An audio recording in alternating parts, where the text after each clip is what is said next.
Les trois sont capables de jouer ensemble. Il faut juste que le coach mette les choses en place pour qu'ils puissent se trouver, qu'ils créent des circuits préférentiels, qu'ils créent une cohésion, qu'ils créent un collectif autour d'eux. Et vous inquiétez pas, excusez-moi, ça va rouler. Hier, le Classico, c'était un peu un match d'hommes contre des garçons. Ce sont les propos d'Arsène Wenger.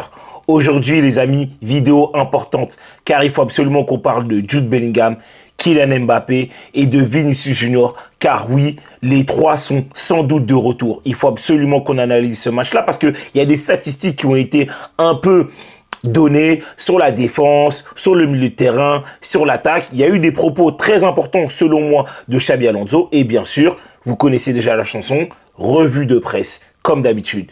On n'oublie pas de s'abonner, on n'oublie pas d'appuyer sur la petite cloche parce que c'est important pour être informé des prochaines vidéos, le petit like et le petit commentaire. Sur ce, let's go pour la vidéo les amis. Bon les amis, on commence tout de suite par la revue presse de Marca et AS. Les quotidiens AS et Marca reviennent évidemment sur cette grande victoire du Real Madrid dans le Classico. Marca qui dit le Real Madrid s'échappe, car oui, le Real Madrid commence petit à petit un peu à prendre de la distance vis-à-vis du championnat, car le Real Madrid a pris 5 points d'avance sur cette équipe du Barça. As qui dit, Flick sait que le Real Madrid, c'est une autre histoire. Car oui, selon moi, je pense que c'est une autre histoire parce que tu sais très bien que quand tu passes d'une saison à une autre, bah forcément, tu reprends les choses à zéro. Parce que l'équipe, par exemple, que tu avais l'année dernière et qui s'est pris des gifs et des gifs sur 4 matchs d'affilée, bah, tu sais très bien que potentiellement, l'année d'après, ça ne sera pas la même chose.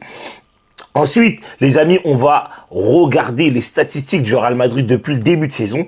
C'est exactement 13 matchs joués, 12 victoires, 1 défaite, 30 buts marqués, ce qui n'est pas rien, 11 buts encaissés, 6 clean sheets et en tête de la Liga avec 5 points d'avance du coup, 9 points sur 9 pris en Ligue des Champions. Et franchement, on va pas se mentir, bah, en termes de stats, en termes de points, bah, tu peux rien lui reprocher actuellement en fait à Xabi Alonso parce qu'il fait un seul faux pas et le seul faux pas, bah, c'est face à l'Atlético qui a vraiment montré de belles choses et qui, oui, factuellement, toi, tu n'as pas montré de belles choses. Mais là, quand tu vois ça, tu peux te dire potentiellement que c'est une erreur de parcours. Surtout si derrière, tu arrives à battre Valence et ensuite derrière, tu arrives à battre Liverpool et après, je sais plus c'est quel autre match avant la trêve internationale.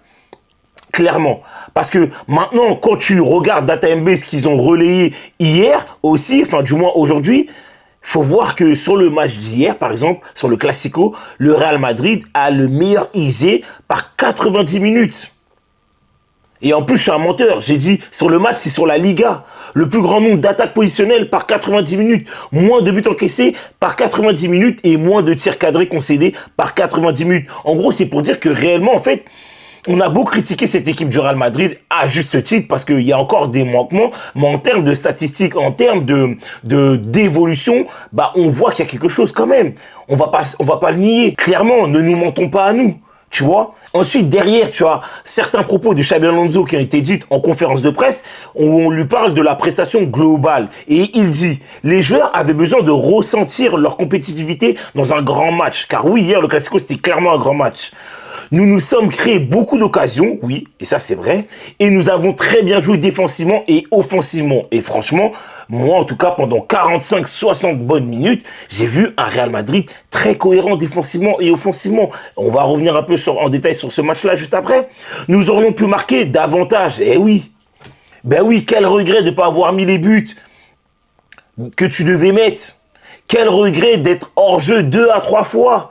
Quel regret d'avoir raté ce penalty de Kylian Mbappé. C'est vraiment dommage parce que franchement hier le Real Madrid a montré de très bonnes choses. Vraiment. Je continue. Il est également très important que les supporters puissent à nouveau profiter de la domination de l'équipe. Ce match va donner de la vigueur mentale mais nous devons rester calmes. La saison est très longue et nous avons besoin de nous améliorer. Et moi je suis entièrement d'accord.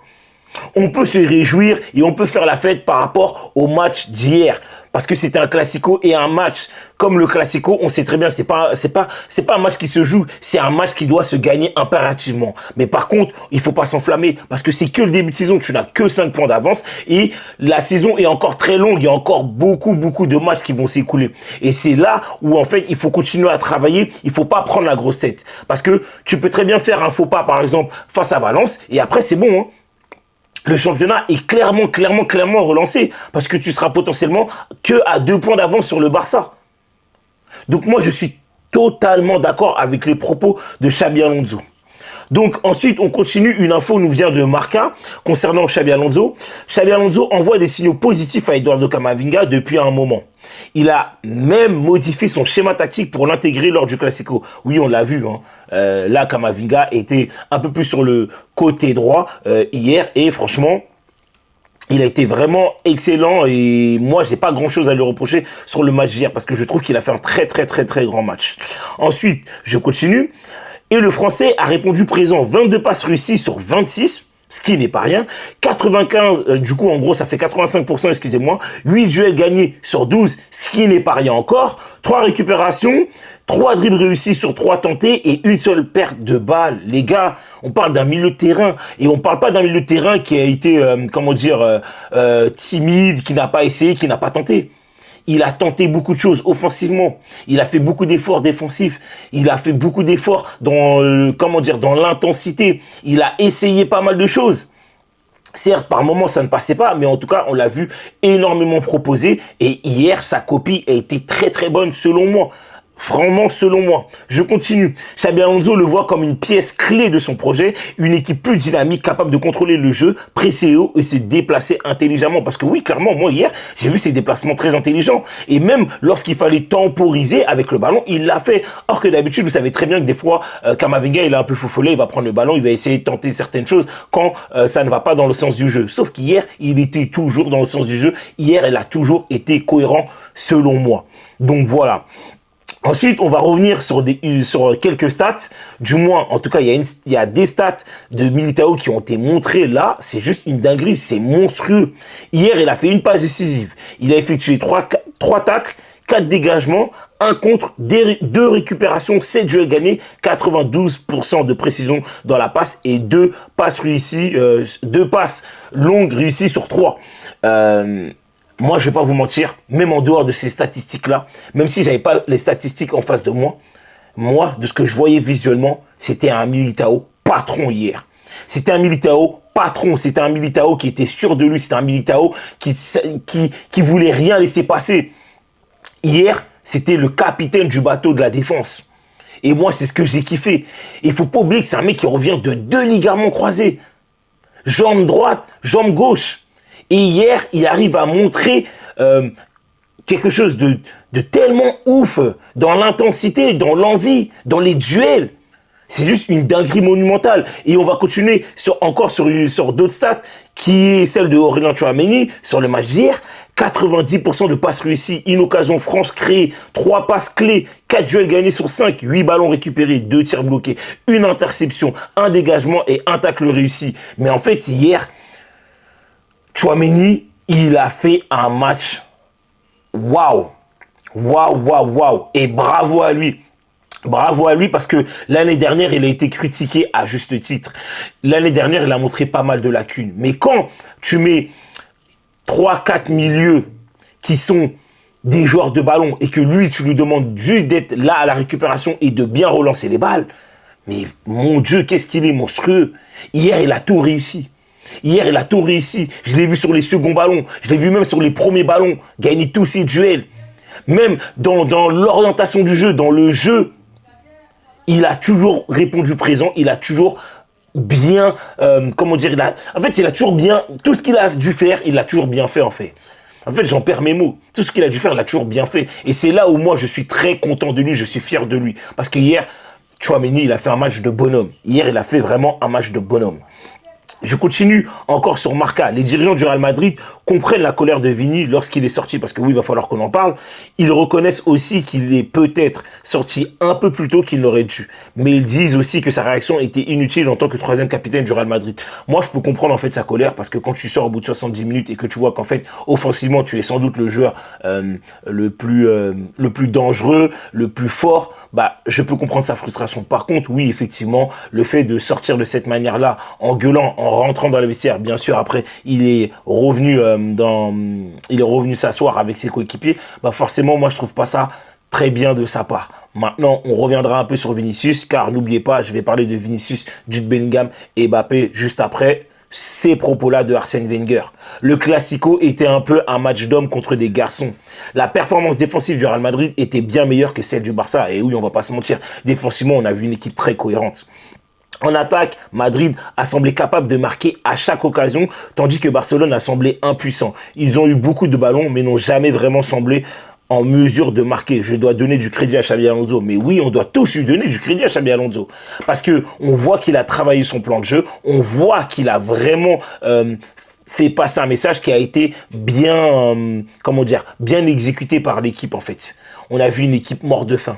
On a vu une équipe mettre de l'intensité. On a vu une équipe cohérente au pressing. On a vu une équipe faire des efforts défensifs. On a vu une équipe très bon à la relance. On a vu une équipe avoir un plan de jeu très huilé, très compris en fait de la part du coach. Et c'est ça que moi j'aime bien. En fait, on sent que le message que Xabi Alonso a passé aux joueurs, en fait, on voit que les joueurs l'ont bien réceptionné et qu'ils l'ont exécuté à la perfection. Et c'est dommage que même d'ailleurs qu'on gagne que 2-1 parce que clairement, moi de ce que j'ai vu hier, ça méritait au moins un 4-5-1 facile. Et personne n'aurait crié au scandale parce qu'il y avait des choses assez litigieuses, je trouve. Mais moi, en tout cas, hier, sur l'attaque, le milieu de terrain et la défense, j'ai vu une équipe très cohérente. J'ai vu une équipe très solidaire. Et franchement, hier, la victoire est totalement méritée. Maintenant, il faut que je revienne sur ces 3 joueurs-là. Kylian Mbappé, Jude Bellingham et Vinicius. Pourquoi? Parce qu'il y a quelque chose que j'ai beaucoup entendu l'année dernière et ce début de saison, à juste titre.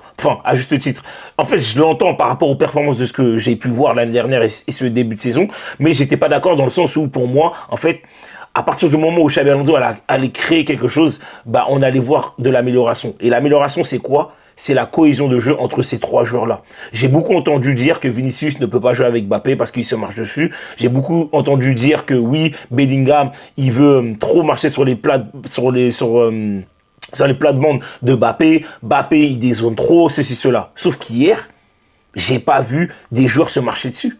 J'ai vu une équipe cohérente. J'ai vu des circuits de passe cohérents. J'ai vu un jeu huilé.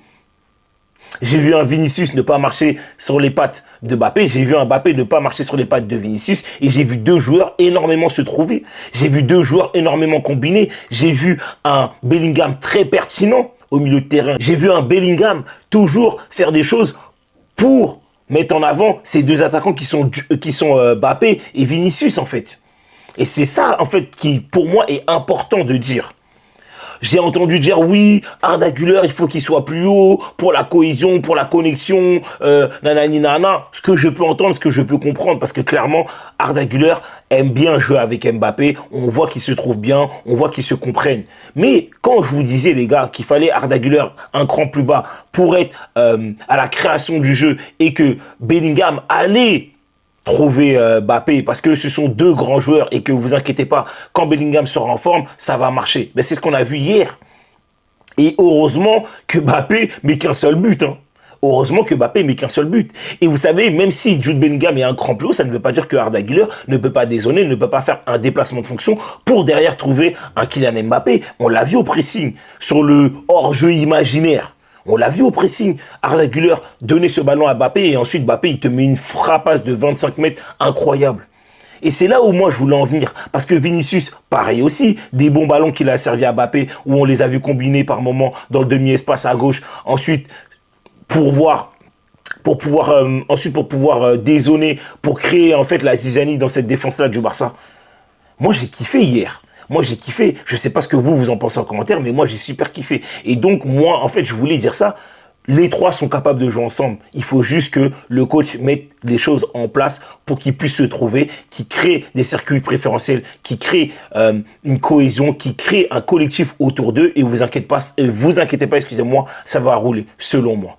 Donc voilà, n'hésitez pas à me dire si vous êtes d'accord avec moi en commentaire. On peut ne pas être d'accord, donc n'hésitez pas à me le dire en commentaire. Et si vous êtes d'accord, pareil, dites-le moi en commentaire. Essayez de m'expliquer selon vous pourquoi oui et pourquoi non. Et puis de toute façon, moi je vous lis, je vous réponds. Et comme d'habitude, n'oubliez pas, on s'abonne, on appuie sur la petite cloche, on laisse un petit like et on se dit à la prochaine. Sur ce, ciao les fumiers.